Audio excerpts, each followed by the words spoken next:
Here we're asked to rewrite the sign of the cosine inverse of 3x where there's a restriction on x between 0 and 1/3. What's really important is that x is positive, x greater than 0. Okay, rewrite it as an algebraic expression in terms of x. Okay, well, the fact is that the inner function matches the inner function of the previous video, so we're going to use the same triangle.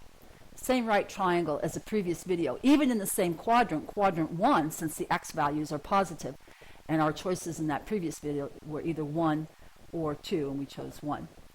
Okay, so in quadrant 1, we can extract this triangle where theta is located, with the 3x being the adjacent, the hypotenuse being 1, and then the other leg being the, actually in quadrant 1, that leg has to be positive because it represents the y value.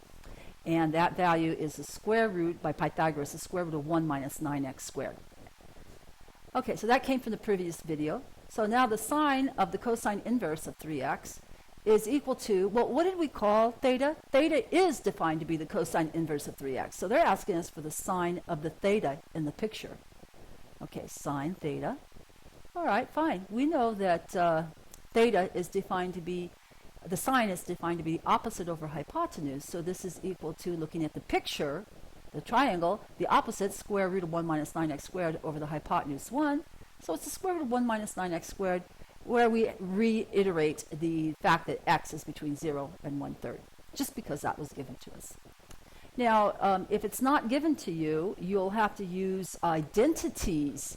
You'll have to use some trigonometric identities to figure out which quadrant that you're in, or what the value, positive or negative, of the square root is.